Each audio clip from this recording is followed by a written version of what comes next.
Good evening. I'm Rachel Floor, Executive Director of the John F. Kennedy Library Foundation. On behalf of all of my library and foundation colleagues, I'm delighted to welcome all of you who are watching this evening's program online. Unfortunately, the federal government, the National Archives, and the Kennedy Library remain closed to the public due to a lack of congressional appropriation. I hope that this is resolved quickly so that we can resume programming at the library. Before we begin, I'd like to acknowledge the generous support of our underwriters of the Kennedy Library Forums, lead sponsors Bank of America and the Lowell Institute, as well as the Mass Cultural Council and our media sponsor, the Boston Globe. We look forward to a robust question and answer period this evening. You'll see full instructions on screen for submitting your questions via email or comments on our YouTube page during the program. President Kennedy was one of the millions of Americans who served in World War II and then faced the challenge of returning home to a changed society.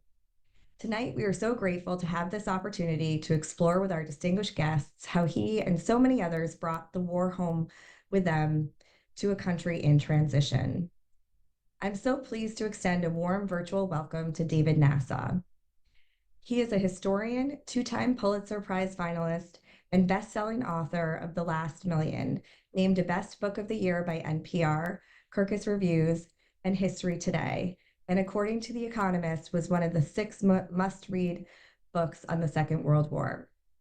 His other books include The Patriarch, a New York Times 5 best nonfiction books of the year, Andrew Carnegie, a New York Times Notable Book of the Year and the winner of the New York Historical Society's American History Book Prize, and The Chief, winner of the Bancroft Prize. He is the Arthur M. Schlesinger Jr. Professor of History Emeritus at the CUNY Graduate Center and a past president of the Society of American Historians. In 2023, David was honored by the New York Public Library as a Library Lion.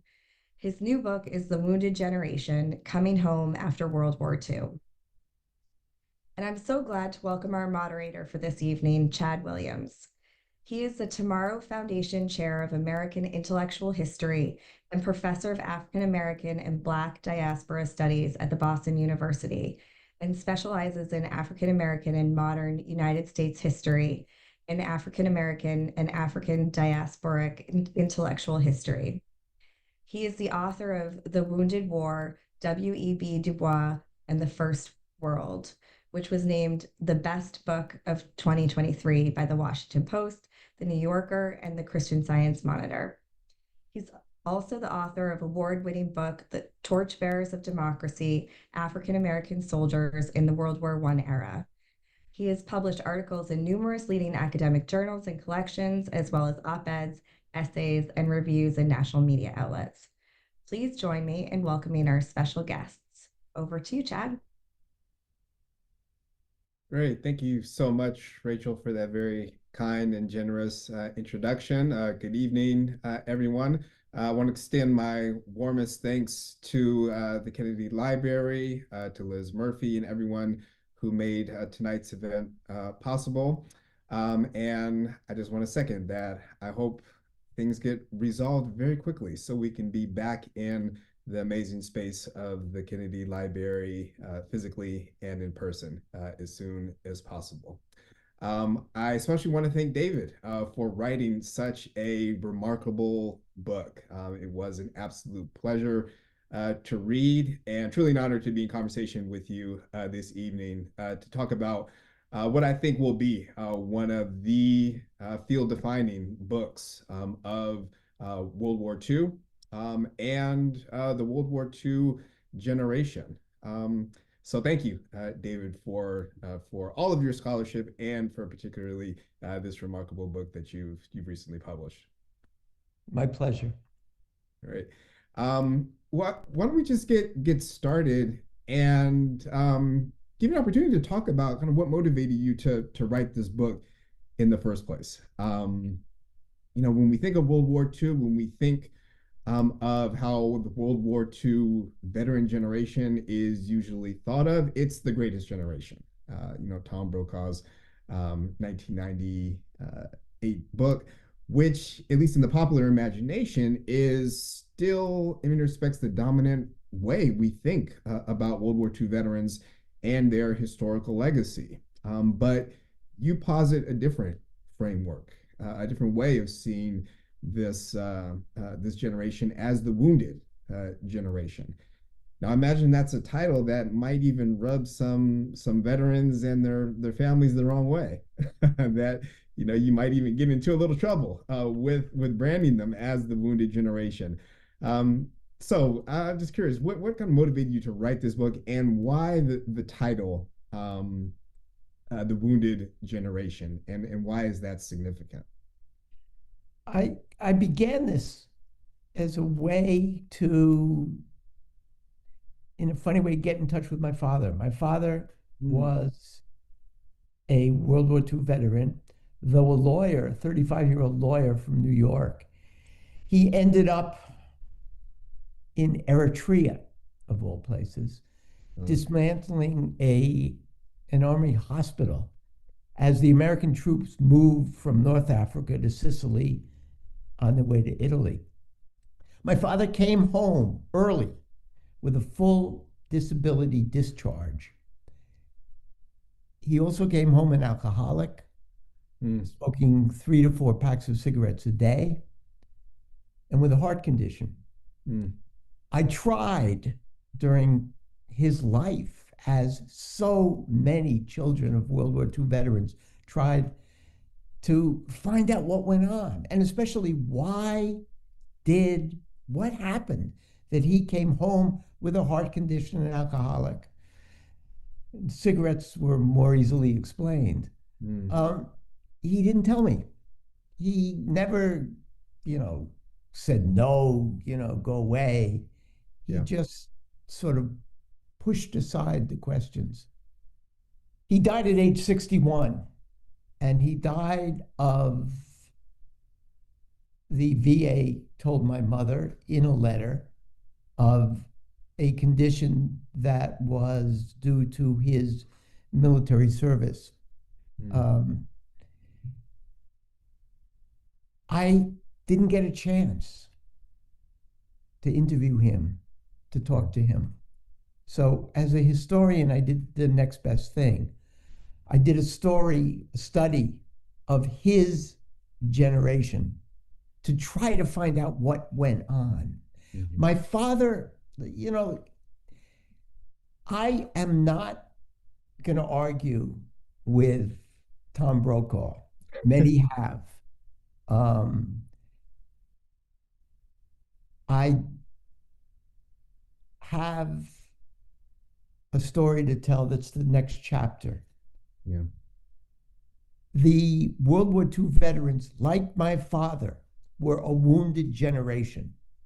My father was able to stop drinking through sheer willpower, was a successful lawyer, raised a family of 3. But I only began to understand much later that he carried the wounds of war home with him. He carried the war home with him, in his body, in his mind, in his psyche, in his soul. When I was a teenager, I went to steal or borrow a pair of socks from him, and I opened up his desk, his bureau drawer, and in it I found the largest bottle of pills I had never seen. Much later, my brother told me that these were Milltowns. My father could not get to sleep without sedating himself so heavily that he had to take pills to wake up in the morning and go to work. He was wounded. But like so many members of this generation, when he discovered that there was no diagnosis, there was no treatment for what would 40 years later be called PTSD, he had to heal himself. And he did it by trying desperately to forget about the war, to put it in the past. It was difficult.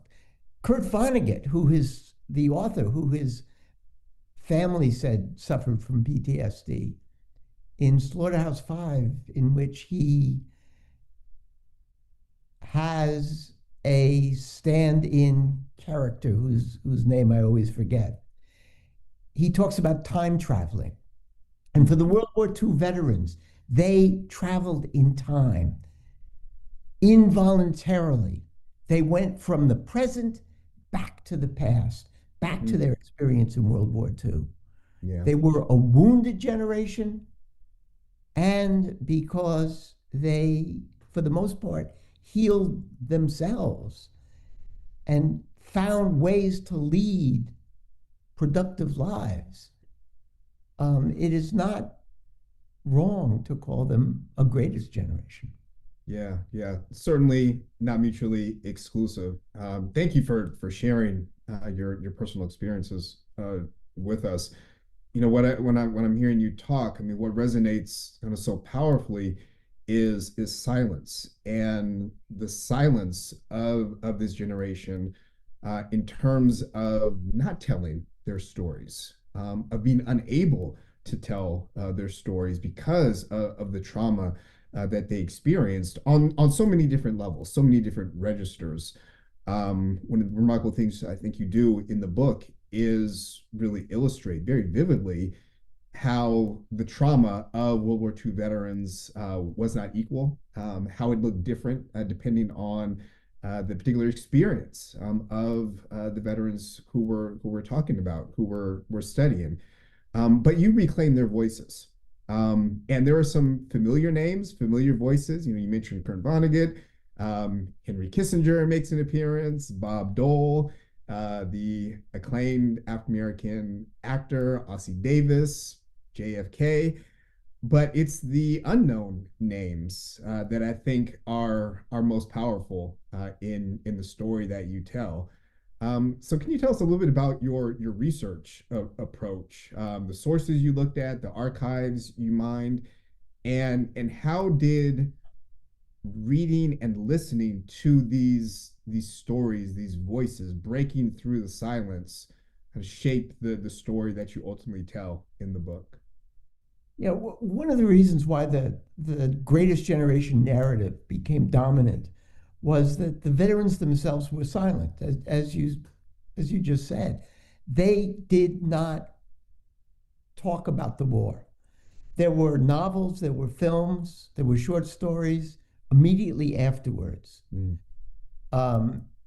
J.D. Salinger wrote extraordinary short stories. Vonnegut, Mailer, James Jones. But from 1950 on, the war and the experience of the veterans was displaced by larger events. You know, as a historian, I realize now, much too late, that when I taught the 20th century history, I jumped from World War to Cold War. I leapt from VJ Day to Korea. And that has been the standard way of recounting our past. What I had to do when I did this book, you know, I'm sure Chad has heard this a dozen times, as has every historian and student of history. One has to begin from the starting point that the past is a foreign country. We can visit, we can try to understand the language, the mores, the customs, but we can't entirely. So what I tried to do was to visit that past without the overlay of the greatest generation narrative. Right. I tried to go back and look at the primary sources from 1945 to 1950. I saw dozens of Hollywood films, newsreels. I listened to radio programs, read radio transcripts, looked at any number of newspapers, the African American newspapers, local newspapers, the national newspapers. I jumped into the magazines, which were much more important then than they are now. Sure. The women's magazines, the glossies, Life magazine and look in the Saturday Evening Post, the news magazines. Mhm. And I read memoirs. I read letters. I tried to break the silence, to speak for those who had not spoken. And one of the things I discovered along the way was that many of the veterans, my father only lived to 61, so he didn't get to this phase in his life. Mhm. But many of the veterans who suffered from PTSD learned to distract themselves by focusing on their families, on their work. They became workaholics, on hobbies. After they retired, and for many of them, when after their partners died, the nightmares came flooding back in. In their 70s and their 80s, more and more of these veterans returned to the VA, which now had a name for what had plagued them for 40 years and for 50 years. Right. Right. And their testimonies were just, they hit you over the head. As do the testimonies of the doctors, the psychiatrists, the counselors who treat them. Yeah. And say to them, you've been suffering for 40 years, Wow. welcome. Yeah. Yeah. Well, I mean, the PTSD stories you tell are so heart-wrenching in so many ways. But this also, if you'll indulge me, makes me think about World War One. So I wrote a book called The Wounded World, talking about W.E.B. Du Bois and his experience with World War One. So I'm glad that our books might be on the same bookshelves next to each other with their titles. But in World War One, it was shell shock. It was this mysterious phenomenon of shell shock and the struggle to make sense of what was happening to this generation of veterans who were wounded, right? In the First World War. I'm wondering if you could say a bit of how did kind of the legacy, the wounds of World War One carry over into World War Two, especially in thinking about PTSD, thinking about how World War II veterans during the war itself, as you talk about, were going to be treated, how they were going to be approached, how the problem of the World War II veteran was going to be dealt with the still very vivid memories of World War One in mind for the government, but also for the nation as a whole. Yeah. So I'm kind of By interested in that 1940, continuum. yeah, but by 1940, I don't have the exact figure, but more than 50% of the veterans who were in hospitals, who were being treated for what were called neuropsychiatric or psychological problems, Right. which we now know PTSD. It was called shell shock. Mhm. And there was no treatment for it. And the psychiatrists, the medical profession, came up with the conclusion that all of these, they were stuck on a crude Freudian analysis. And they came up with the conclusion that if you suffered from shell shock, you had to have had a problem earlier. You had to have a weak mind. You had to be weak in some way. And it was your fault. The Brits were even worse along those lines.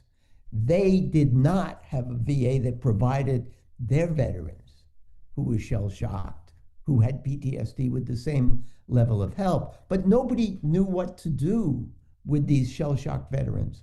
When World War II came around, the psychiatrist said, look, all these shell shock guys, these guys who we had to remove from the front line in World War I, the reason we had to remove them was that they shouldn't have been in the army in the first place because they didn't have the psychological strength and health. Mental fortitude, yeah. Yeah. So the psychiatrist said, we're going to weed out these guys. And in World War II, we're going to give our commanders perfectly healthy, physically and mental. At Guadalcanal, the psychiatric profession, Guadalcanal is the first land battle of the war.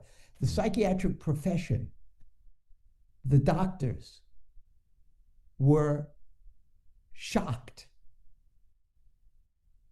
amazed, frightened by the number of Marines and then GIs who were carted off the front lines in a state of anxiety mixed with depression, alternating one after the other. Mhm. And they said to themselves, and they said to the selective service, what the hell happened? You were going to send us only healthy guys. And it quickly became apparent that the trauma of war caused the trauma that came after war. Right. And any human being, man, woman, boy, who suffered the pains, the anxieties, the understanding that in war you were a number and your number was going to come up if you weren't lucky. That what saved you was luck, that you were expendable. That was very difficult to live with for large numbers of soldiers. So at Guadalcanal begins the process. Guadalcanal, they're taken off the front lines after long periods of time. They're sent to hospitals in Guam. Because it's now called combat fatigue, they're given rest and relaxation. They're sent back to the front lines, and within a month or 2 months, they break down again and are sent home. The World War I veterans got a raw deal,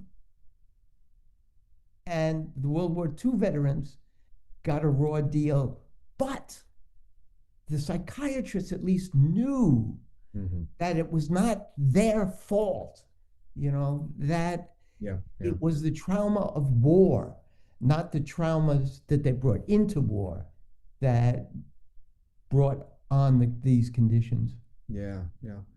Well, and I think that really speaks to why it was so important for you to start with the war itself. And so the first part of the book is dealing with the war, with these horrific battles, that soldiers are being thrown into, as well as the whole range of challenges, the myriad challenges that servicemen and women are confronted. I mean, so you're writing a book about 16 million men and women who served in various capacities in the U.S. Armed Forces, a remarkable diversity of experiences that really challenges the idea of kind of a singular World War II veteran. Was that one of the goals that you had in writing this book, to kind of challenge this idea of a kind of archetypal World War II veteran, and really kind of highlight the diversity of experience? That really jumped out at me in the book, and I'm wondering just the challenges of trying to capture just the diversity of experience in World War II. I tried, and fortunately for me and for other historians, the World War II veterans are sort of, shelved after 1950. They're not thought about. They don't talk about themselves, and nobody else does. There aren't that many movies. There aren't that many magazine stories. There aren't that many novels. And then in 1984, Reagan goes to Normandy, and he delivers this extraordinary speech. Tom Brokaw is there. All the news, everybody goes to France. And suddenly, the World War II veterans enter the public imagination, enter the public narrative again. And what happens and I'm getting to the important part, which for me isn't the Reagan speech, it's what comes next. Mm-hmm. Every university, every historical society, every local library goes looking for its living veterans and does oral histories with them. Yeah. And there are tens of thousands of Yeah. these oral histories from southern Mississippi to Rutgers to Wisconsin, all over the country. And the wealth of information in them, Overwhelming, I would imagine. it's extraordinary. And you don't get to it. I mean, imagine if you had that for your World War One people. I Oh, mean, yeah. it was it was it, all of these autobiographies begin with getting drafted. They talk about the war, then they talk about coming home, Mm-hmm. and they come home to complete their studies at Harvard. They come home to get a job in the local factory. They Yeah. come home to work the family farm. They come home in a variety of ways. The Black veterans come home, Mm. and this is one of the ironies of this war, because as you so you know eloquently describe in both books, I think, is it the 1926 Army Yeah. law that says Yeah. that Army War College. Yeah. yeah, that says on our experience in World War One.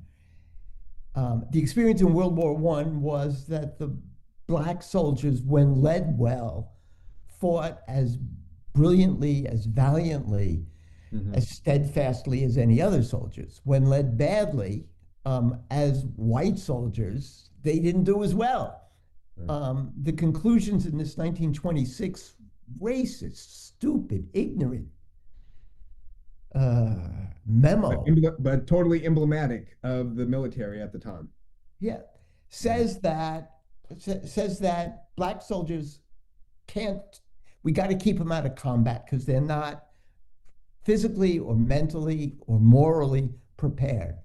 So Right. the Black soldiers, by and large, in World War II, they serve, and their service is indispensable. And it's only late in the war, when the Army runs out of white soldiers, that the Black soldiers are allowed to go into combat. But up until that time, they are the engineers, they build the bridges, they drive the trucks, they construct the roads, they deliver the needed supplies, they pick up all sorts of extraordinary skills. And then they come home. Mm-hmm. Southern Mississippi has this extraordinary archive that Neil McMillan put together. Mm. Extraordinary archive. Then they come home and they go to the VA Employment Service or the USAID Employment Service, and they say, look, this is what I've learned. And they're told, go back to the farm, Yeah. go back to your menial job.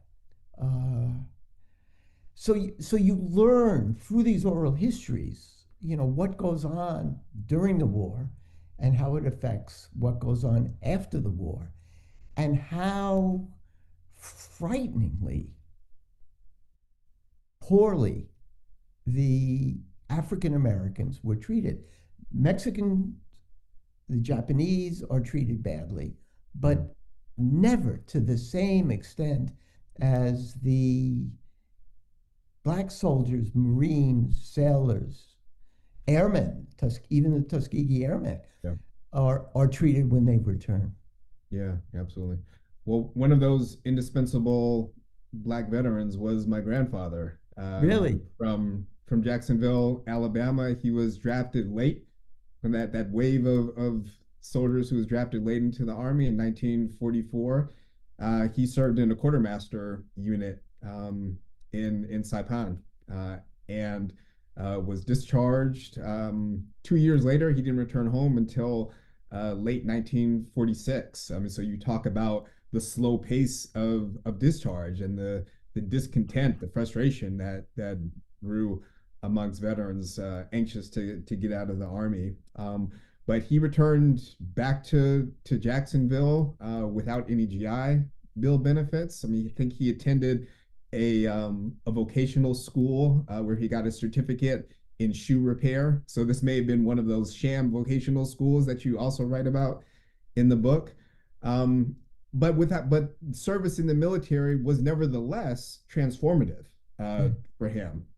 He eventually reenlisted in the Army in 1950, and that was an opportunity to get his family out of the South. And my dad, he went to college, and so the rest is history. So there's also this, I think, very powerful narrative of how the failures of American democracy, as related to the experience of Black soldiers and veterans, also heightened their appreciation for what American democracy could potentially be and what it had to be. And we see that manifested in certainly the civil rights activism of the 1950s and 60s, which World War II veterans, like Medgar Evers, like AMC Moore, who you write about in the book, played such an important role in laying the groundwork for. Yeah, well, they come home, and, to some extent, the same thing happens in World War One. Sure, yeah. There is a concerted effort by the MPs and the white officers who are often from the South, to bring Jim Crow to England, to France, to the Pacific. Yeah. But the Black soldiers and the Marines, the servicemen, they understand from the very beginning. I don't know what kind of an idea it had been, but they understand that white supremacy, that is not something that's inbred. It's something that's learned. And Absolutely. They've lived in communities where they are treated as Americans first, as military men second, and as people of color third, fourth, or fifth. And when they come back to the United States, they can't, the idea of returning to Jim Crow, to white supremacy is impossible. Yeah. The violence, there's more lynching in 46 than there had been during the war and before the war. Yep. The horrific violence that is prepared during the war. I mean, the veterans come back, and the South has already mobilized to make sure they stay in their place. Absolutely. Part of the letters that I think I may cite some of them. The white servicemen write Jim Eastland and Strom Thurmond and everybody else. Strom Thurmond is just a judge. They write them all, and they say, we're going to have trouble. We're going to have trouble, and let's get ready. Yep. The violence is incredible. And as a result, though, Medgar Evers, for example, tries to register voters when he gets back, he quickly realizes that he's putting himself, he's putting his family in danger, that it's not the time. Yeah. So there's a 10-year period. And in the middle 50s, they come back, and they are leaders in the civil rights movement. Absolutely, yeah. I mean, so we see how the war certainly impacted African Americans. You write very extensively about the impact of the war and service in the war in terms of women and their experiences. How did the war impact women who both served in the armed forces in various capacities in a number of different roles, but also the women who didn't serve? You write about the wives, the daughters, the children, who are also impacted. How does your book kind of broaden our understanding of what the war meant for American women? We've got to start realizing that in the First World War, 13% of males over the age of 15 served in uniform. In World War II, it was more than a third. Right. In World War One, the average time spent overseas is 5.5 months. In World War II, it's a year and a half. In Vietnam, it's a year. While the men are away, the women take on all the tasks they had been told by their husbands and their mothers and the women's magazines and everybody else were masculine. They go to work in war plants. They become welders. They drive trucks. They fly airplanes. They pay the bills. They get the roof fixed. They get the sink fixed. They learn how and when, to put oil in the car, everything. And then the guys come back. And the women's magazines warn the women, it's going to be different when your guy comes back. And the men come back, and almost universally, the men say, okay, the war's over, the emergency's over, come back and be a full-time housewife. One of the women in an oral history says, in a wonderful way, we had to take off our slacks and put on the frilly dresses we had put away in the closet, hopefully forever. A lot of the women were happy to leave work, but a lot of the women enjoyed work, enjoyed independence, enjoyed bringing home a paycheck. In 1946, the rate of divorce was higher than it had ever been, and higher than it would be until late in the 60s, when the culture recognized divorce as normal, not abnormal, as it did in 1945. For the children, and lots of children have written memoirs, for the children who were raised by their mothers and their grandmothers, by women, when daddy came home, they were shocked, they were frightened. I don't know how many stories. William Tuttle, terrific historian. Yeah. Wrote his work? He's great. He had letters and interviews from lots and lots and lots of war children, and they talked about when daddy came home and this big burly stranger, in uniform, gave him a hug, they ran away. They screamed, let go of me. They didn't want anything to do with this strange man, especially when that strange man became a disciplinarian because he thought mommy had raised sissies. Yeah.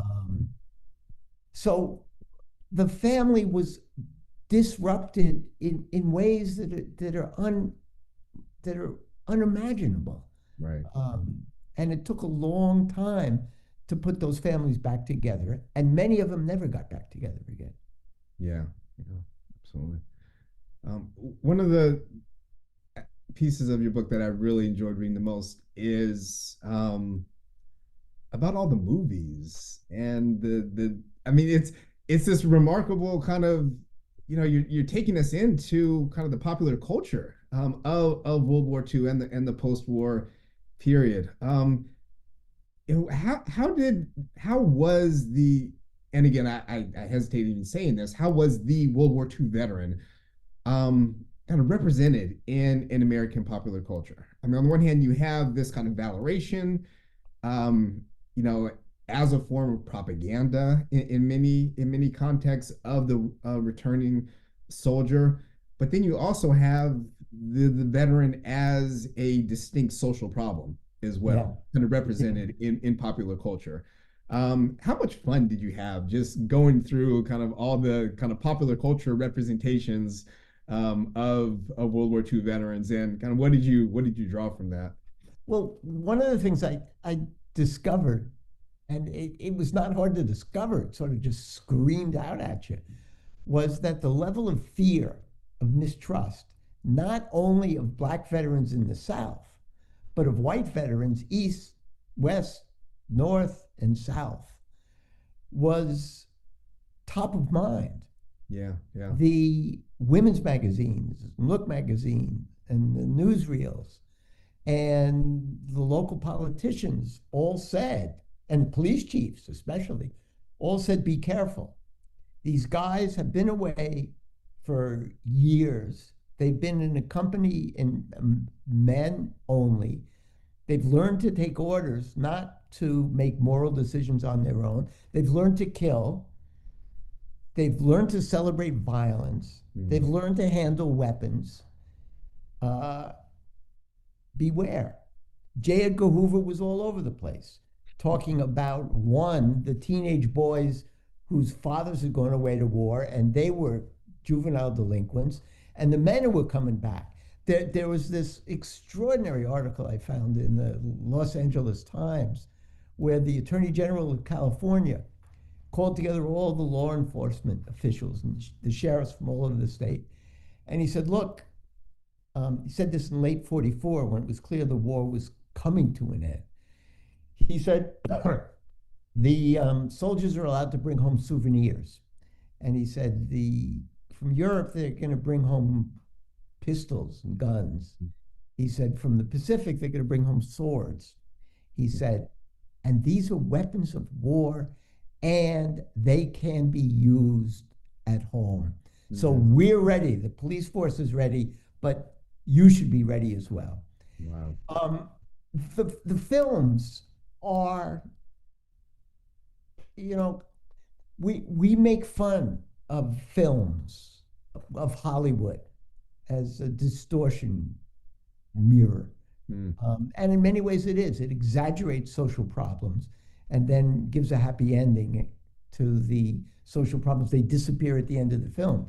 But the films that I watch, the films that are made from 1945 to 1950 are absolutely extraordinary. They totally disrupt the Greatest Generation good war narrative. Wow. In film after film after film, Alan Ladd, Humphrey Bogart, Robert Ryan, Robert Montgomery, Brando, Garfield, Dana Andrews, they come back angry, violent. Some of them are criminals. These are all veterans. They play veterans. Some of them are criminals. They come back seeking revenge on civilians who had taken advantage of their women. They seek to take revenge on their commanding officers who had done them wrong.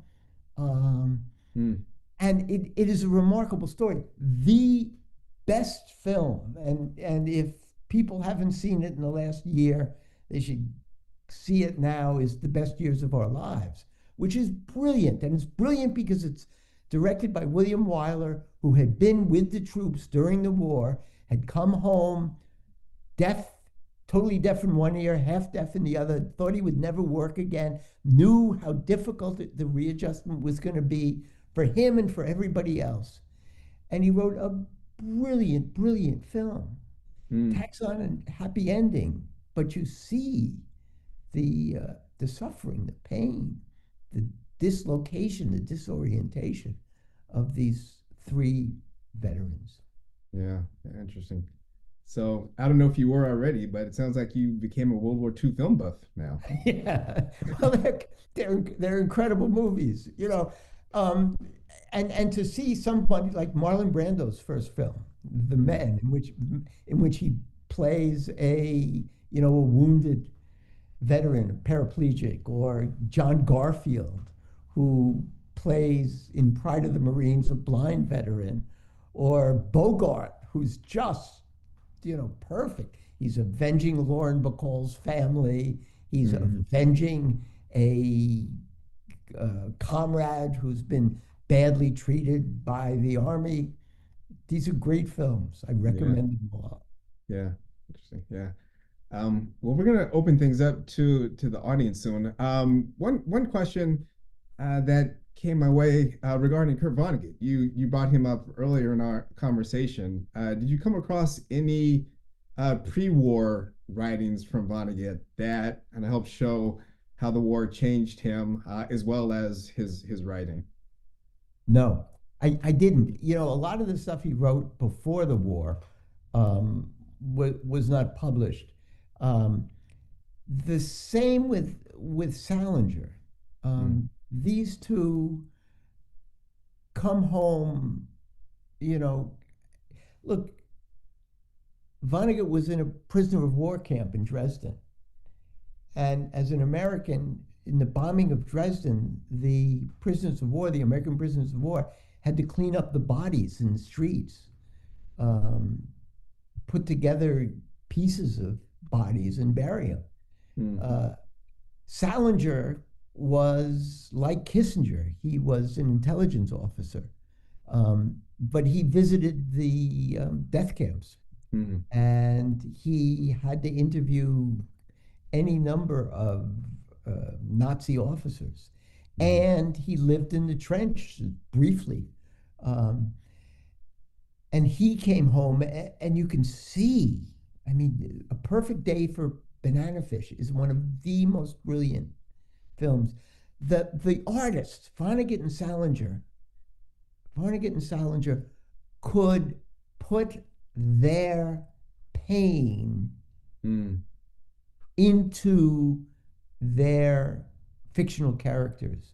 mhm. And maybe that helped them survive a little. I just Yeah, want to say one more thing before we go to questions. yeah, sure. Um, there's a cultural revolution that takes place in the post-war period because the veterans who have artistic talent or want to find out if they have artistic talents um, can't find work when they come back, Hmm. especially the musicians, because there's a big band tax, right? So if you go to a nightclub, the nightclubs stop, they disband, they won't hire the Tommy Dorsey Orchestra or the big orchestras because they have to pay a tax. Um, guys come back and they can't find work. The Hmm. artists can't find work. The actors can't find work. The Right. dancers can't find work. So what do? They take the GI Bill and they go to study either in a vocational school or an art school or college. Um, and who teaches them? German exiles who had come over in the 30s, teach them act, Irony. teach them dance, teach them. I mean, it's extraordinary. Coltrane, you know, Yeah.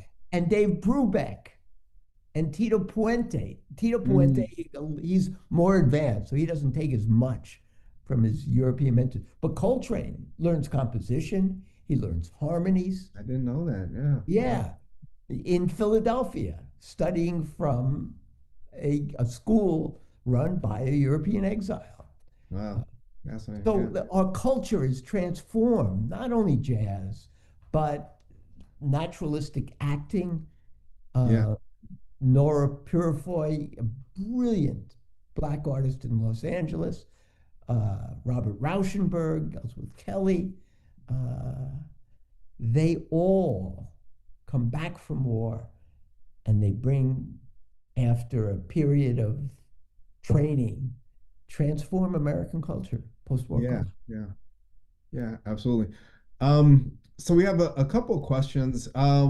One actually does relate to the GI Bill and Harry Belafonte. I don't know if he makes an appearance in your book, but the GI Bill and the ways in which it was beneficial to veterans, like Belafonte, but also, I mean, you describe the GI Bill as born from fear, and I don't think I've ever heard the GI Bill characterized in that particular way.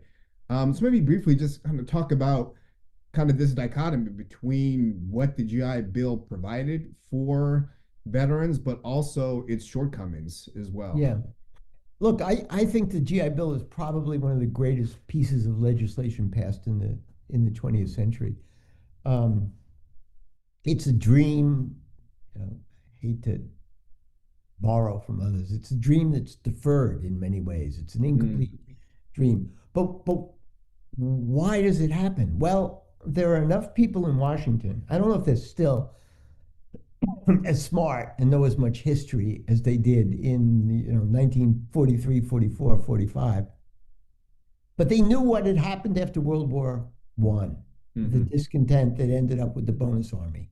They knew what had happened in Germany and in Italy, where discontent, homeless,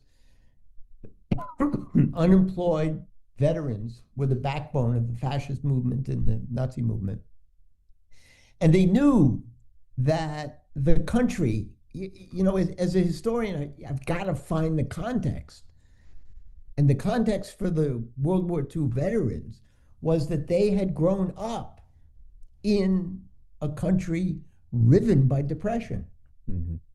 And the entire country, the public, the soldiers, the politicians, are scared to death that when the war industries close down, when the 19 million who had worked in the war industries are let go, some of them will be hired again. When the 16 million or 12 million at the end, 4 million had come home earlier, come back, there's going to be massive unemployment. Right. There's going to be massive homelessness because no housing had been built during the Depression and during the war.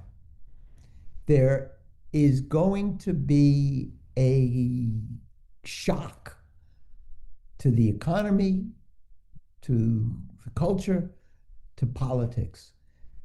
And what do? Well, the GI Bill is written to reward the veterans, yes, but it's also written to keep the GIs off the unemployment lines for enough years so the economy can be reconverted from war to peace. How does that happen? The GI Bill gives the veterans a year of unemployment insurance. When that year is up, they can go to college or vocational school and stay off the unemployment lines for another 4 years. Right. It gives them mortgage guarantees to start up to start up development, suburban development, and to build private homes, which are going to need cars for the guys to get from work to work and from work. They're going to need dishwashers. They're going to need sinks. They're going to need all the rest.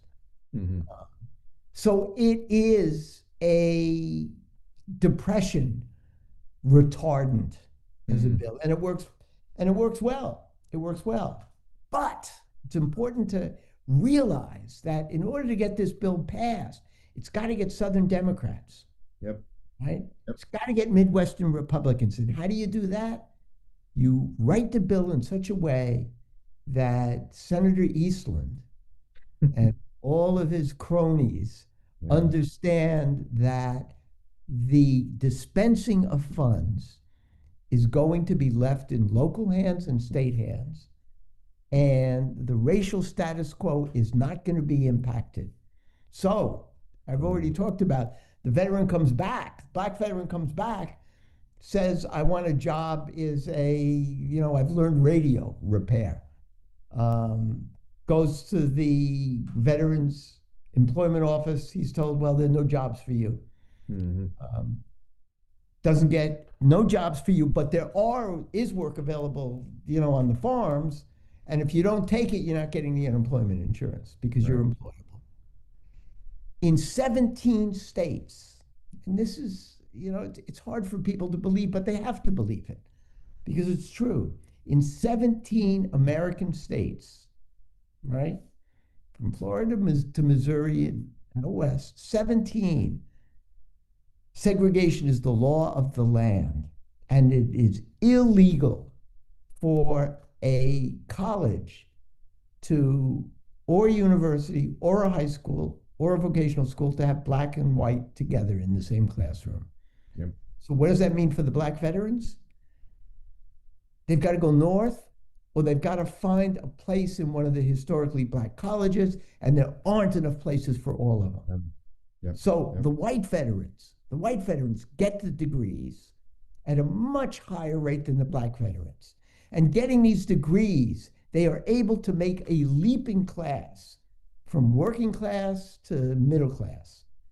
And then the final piece in the puzzle is the mortgage guarantees.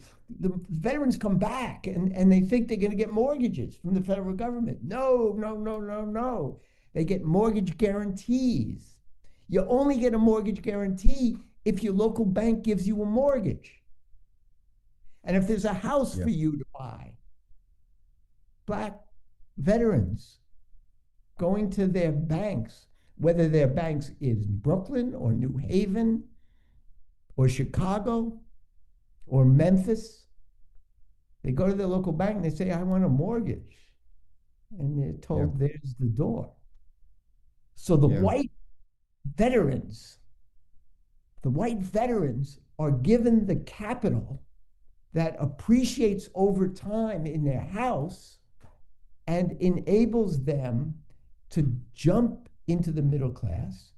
The Black veterans are left behind. And the figures that I've seen and quote in the book show that it takes several generations for this inequity to be balanced off. GI Bill. You do make that. You do make that point in highlighting the inequities, and it's really one of the most powerful cases that I think we have for reparations for African Americans. We have a couple more minutes. Maybe time to squeeze in one more question from the audience, which I think would be highly appropriate since it's related to John F. Kennedy and his work as a senator from Massachusetts. And the type of issues or the issues that he chose to address, but also the issues that he didn't choose to address. You really make the interesting point that, a lot of the political figures associated with the World War II veteran generation did not want to really delve into veterans' issues. However, JFK, as you mentioned, does kind of address the issue of housing and veteran housing. So. JF Jack Kennedy is not, how can I put it? He is not the most committed congressman in his first term and his second term, 46 to 48, 48 to 50. He has other things on his mind. He misses a lot of votes. He doesn't take the lead in a lot of issues, except one, and that's housing. And he is indefatigable on housing. He puts together a coalition of young veterans, including Jake Javits from New York, and he challenges the American Legion, and he challenges the VFW, though he's a member of the VFW, and he says we need money, federal subsidies for housing, and it can't be only for the veterans. There is a housing crisis among poor people, among working people. We need federal money to go to provide housing subsidies for private homes and for apartments and rentals. And he's extraordinary. He's extraordinary. He travels to Chicago. He highlights a conference in, he's the highlighted speaker at a conference in Washington. He's all over Boston. And you don't anger, if you're a politician, the American Legion. Well, he did, because the American Legion thought that any federal subsidies for housing was socialist, was communist. Kennedy said, no, this is what we need. So, I mean, he deserves all the credit for pushing housing forward with Jake Javits. Richard Nixon, who's also in Congress, has nothing to, and a veteran, has nothing to say about the issue. Joe McCarthy, who's in the Senate, takes the American Legion line and is totally opposed to any federal money for veterans housing or for any other housing. Right. So I think we're gonna try and get in one more question from the audience.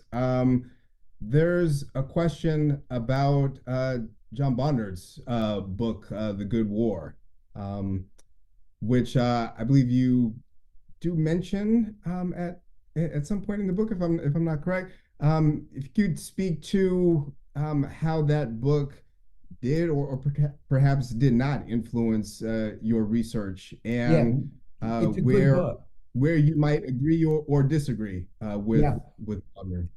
but Bodner did a terrific job. He is one of the early revisionists Right. who attempts to complicate the story of the veterans. He and Elizabeth Samet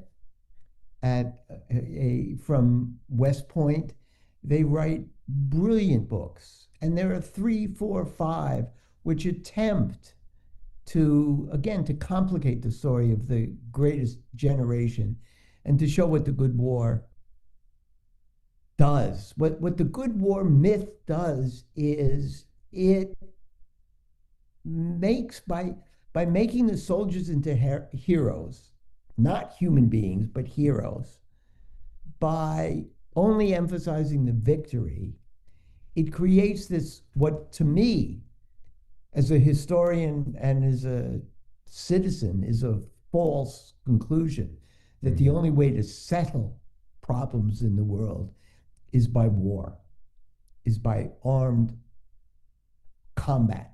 Mm-hmm. Um, and I think that's wrong. And what Bodner does by going after the good war myth is to attempt to correct that. And it's a Yeah. terrific book. Yeah, no, I certainly agree. One last question that we're gonna try and squeeze in. The question is your thoughts on the relation between kind of the greatest generation and the wounded generation archetypes. See, I'm not quite sure where to go with that question. Perhaps just kind of some of the key figures that perhaps span both these constructions of the greatest generation and wounded generation. Well, let me just Kind of mention, as you said in the beginning of our conversation, how they can be kind of both and at the same time. yeah, let me mention three or four. I begin with my father, Sure, yeah. who was never got a night's sleep without pills and never woke up with pills. Jack Kennedy, Bob Dole, Senator Inouye from Hawaii. Yeah, yeah. I mean, these are extraordinary men, and they carry the war home with them. So Bob they Dole in are terms of part of the his wounded disability. generation, Yeah, and they're yeah. part of the the greatest generation. And I think there are many, many, many more. I mean, Dole, we forget what this guy went through. He Yeah. spent years in the hospital. He always carried a pen in his right hand so that no Yeah. one would try to shake hands with him because he couldn't Yeah. shake Yeah, I hands. remember that. Yeah. Yeah. Um, I mean, these people overcame, these men and women, they overcame their wounds. And again, they learned to live with PTSD. They stayed home and locked themselves in on July 4th so they didn't hear explosions and fireworks to bring back the war. They didn't go to war movies. They didn't talk about the war. They didn't read about the war. They didn't answer questions about the war. Um, and they went on with their lives. And some of them did extraordinary work. Yeah. And to that extent, they were a wounded generation and a greatest generation. Yeah. Absolutely. Well, thank you again for writing such a remarkable book. You've really done a tremendous service to how we think about history, especially during a time when certain types of historical narratives are being propagandized over other more complicated, more nuanced tellings of American history. So I think you're making a really important intervention at a very important time. So thank you again for writing this book. And thank you everyone for joining us this evening. Again, many thanks to the Kennedy Library. And we hope to be back in physical form, hopefully soon.